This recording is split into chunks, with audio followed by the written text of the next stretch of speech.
Greetings, America. It is truly an honor to be speaking with you tonight. That I am here tonight is a testament to the dedication of generations before me, women and men who believed so fiercely in the promise of equality, liberty, and justice for all. This week marks the 100th anniversary of the passage of the 19th Amendment, and we celebrate the women who fought for that right. Yet so many of the Black women who helped secure that victory were still prohibited from voting long after its ratification. But they were undeterred.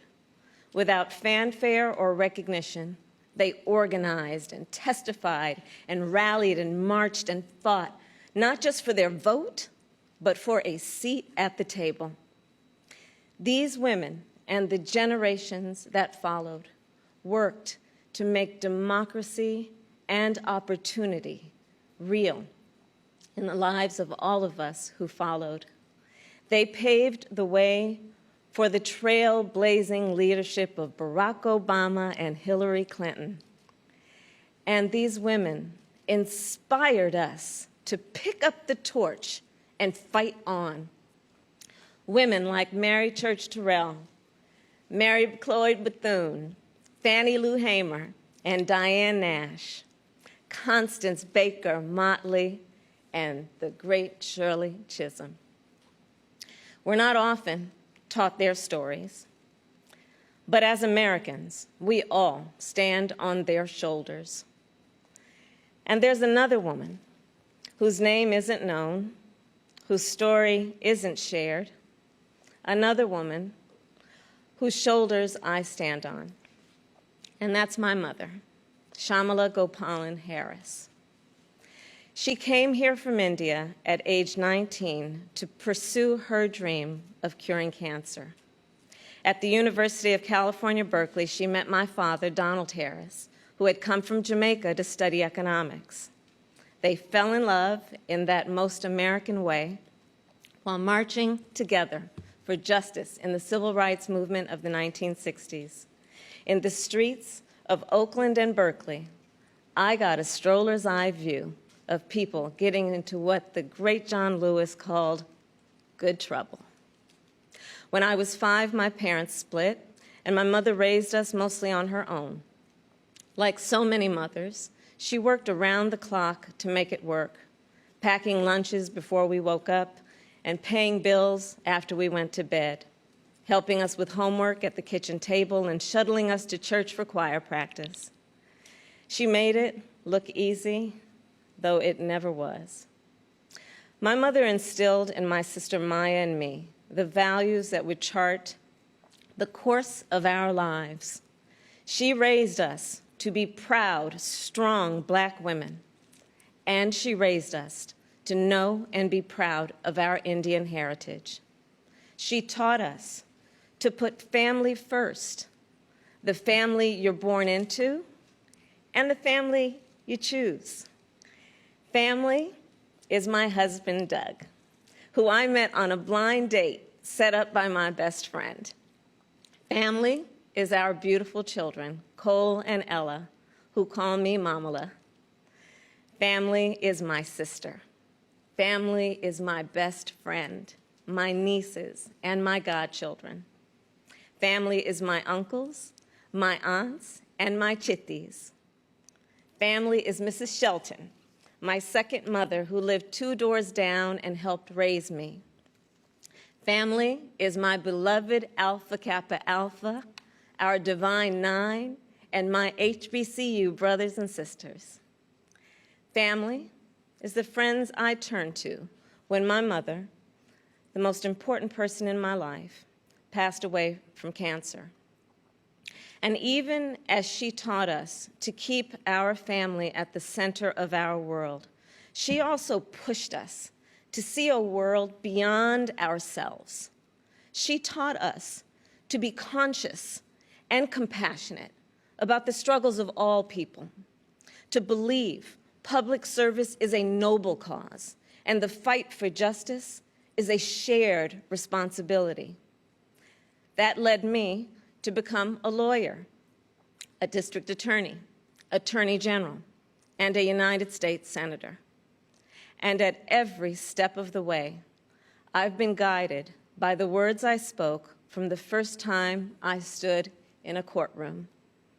Kamala Harris, for the people.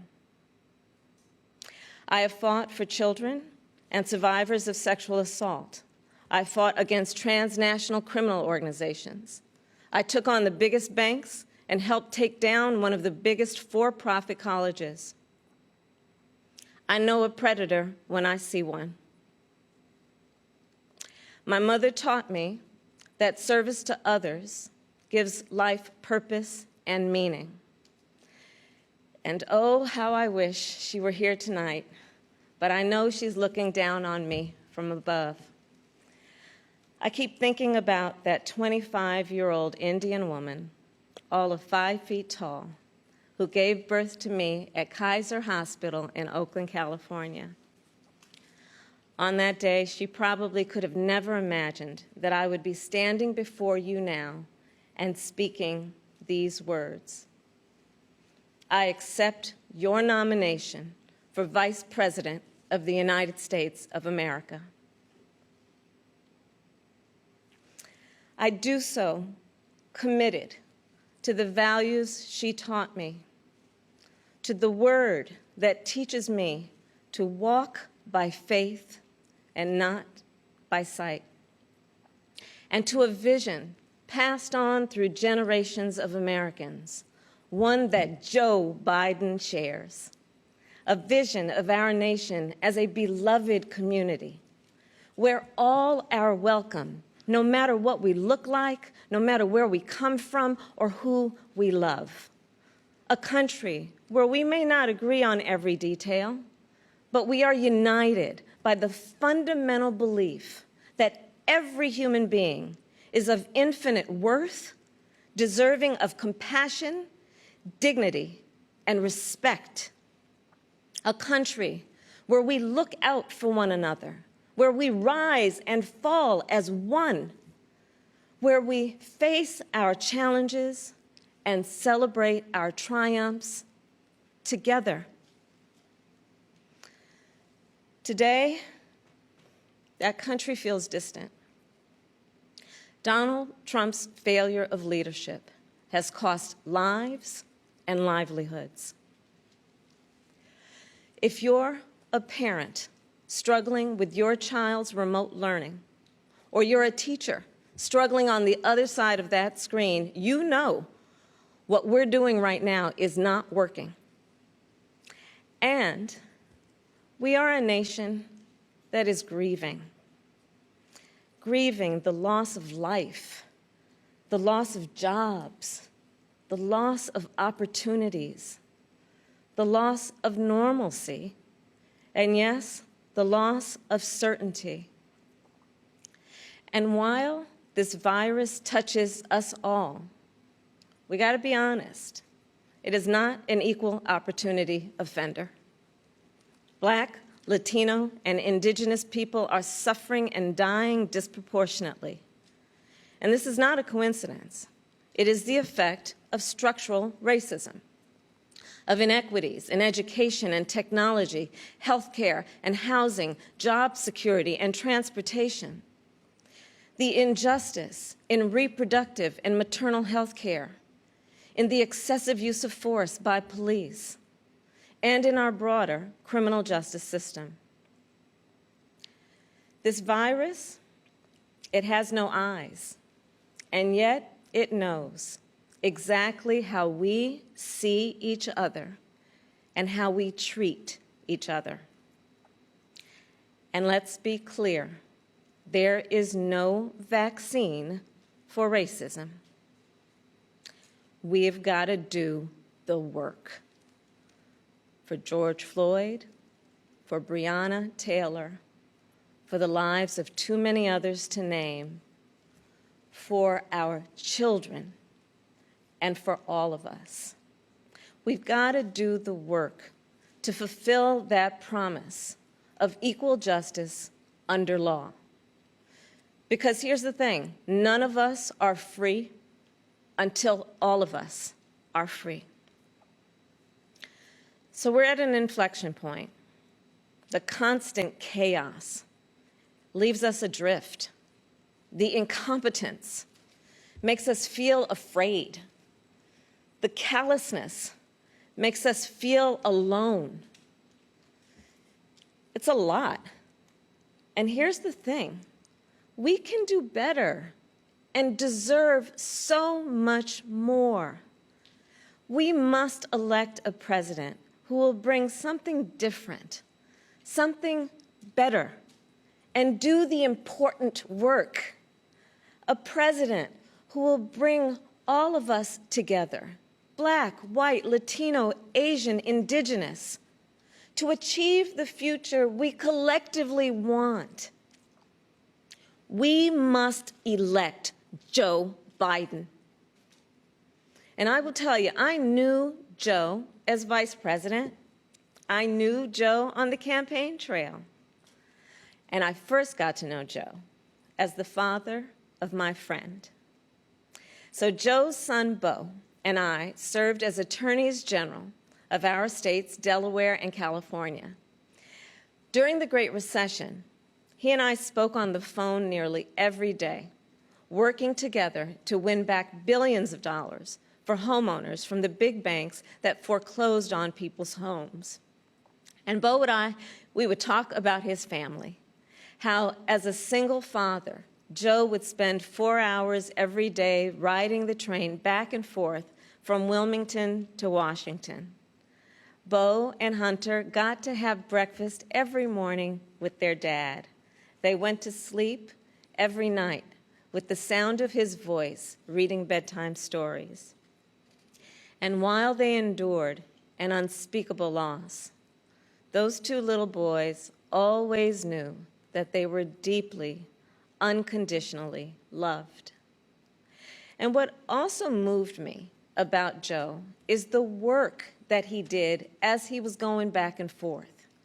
This is the leader who wrote the Violence Against Women Act and enacted the assault weapons ban, who as vice president implemented the Recovery Act, which brought our country back from the Great Recessions. He championed the Affordable Care Act, protecting millions of Americans with pre-existing conditions, who spent decades promoting American values and interests around the world.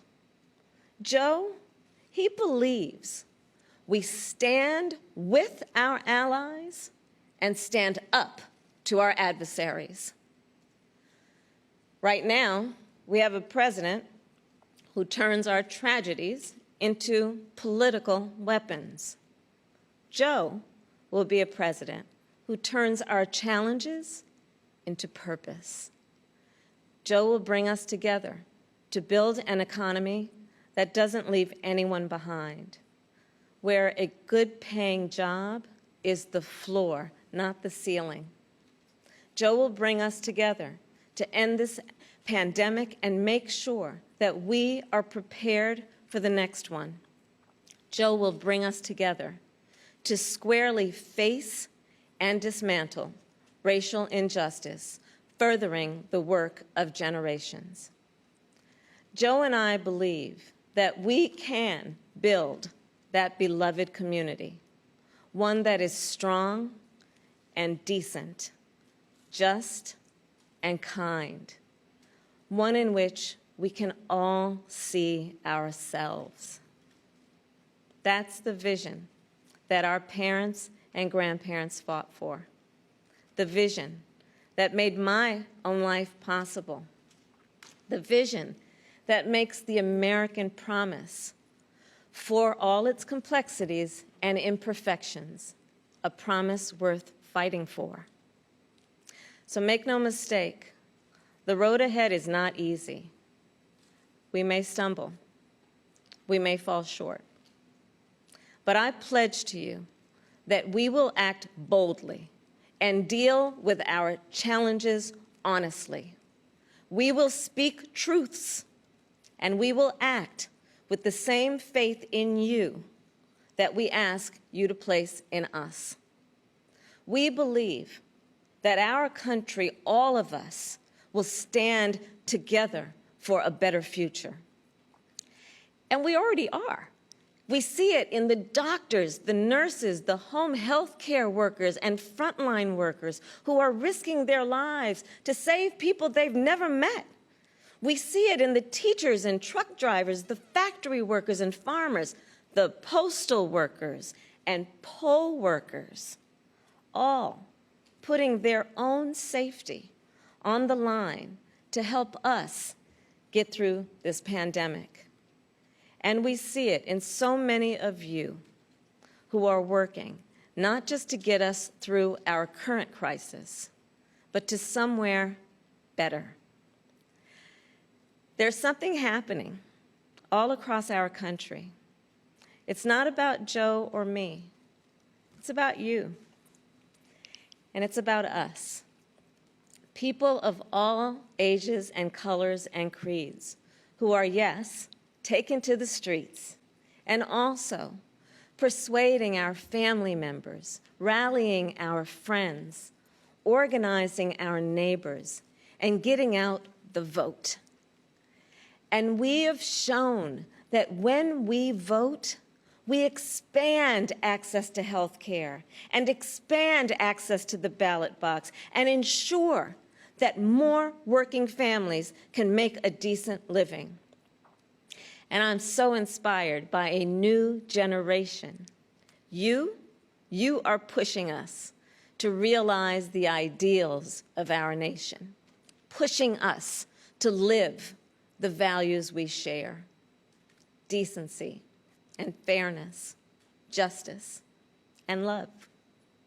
You are patriots who remind us that to love our country is to fight for the ideals of our country. In this election, we have a chance to change the course of history. We're all in this fight. You, me, and Joe, together. What an awesome responsibility. What an awesome privilege. So let's fight with conviction. Let's fight with hope. Let's fight with confidence in ourselves and a commitment to each other, to the America we know is possible, the America we love. And years from now, this moment will have passed, and our children and our grandchildren will look in our eyes, and they're going to ask us, where were you when the stakes were so high? They will ask us, what was it like? And we will tell them.